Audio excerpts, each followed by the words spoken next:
iconoclasm are taking a doctrine of pictures and other means of, I would say, language that is in concepts in images, have on continuing, making progress as in one step forward and two steps back, and i.e.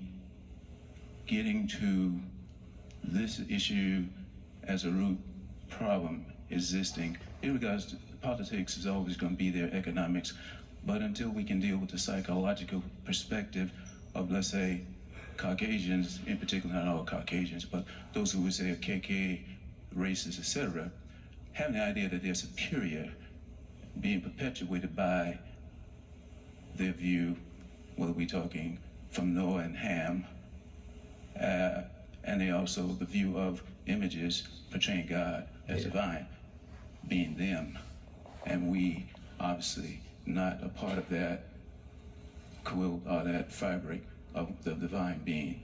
Right. Just manifest destiny. Comment on that. Yeah. I understand both the Muslim teaching about images of the divine, and I understand A.B. Tsai's position. Association of Black Psychologists 45, 50 years ago talked about the damage that it does to black kids to put a white Jesus on a fan or in your church.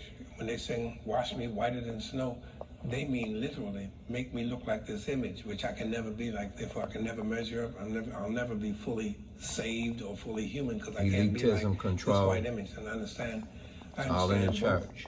A.B. Tsai's position and the Muslim position. I studied, he knows, for 2 years with Fazlur Rahman. So I'm intimately connected with it. In fact, my master's paper was on the Tijaniya, 19th century Sufi movement that swept into West Africa and how it was accepted by the or rejected by the Bambara, Fulbo, and Tukulor people in West Africa. Going back to the fact that we are an audio-visual culture in the West, we can't change that. Well, I mean, I shouldn't say it like that. The difficulty of changing the reality of the audio-visual culture that our kids grow up with from the time they'd rather watch something than read it, that the images that they're going to watch need to be changed so they have a more wholesome, healthy understanding of what it means to be an African living in diaspora. But you absolutely, or living in the hood, for that matter. That's even in the Bible. When in terms of making images, you can't. How can a human make an image of something that's non-human that you've never seen, and you can't see God?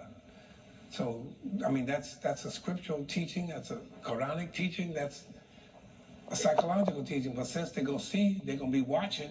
Rather than having them watch Nicki Minaj, oh my God, look at her butt, let's show them something positive to look at, is the response. But theoretically, I understand exactly. And the guns, and the glorification of guns, rap got to do it. It's going to take a collective movement by the images to reach out to this next generation, because images were always used by the enemy. So you just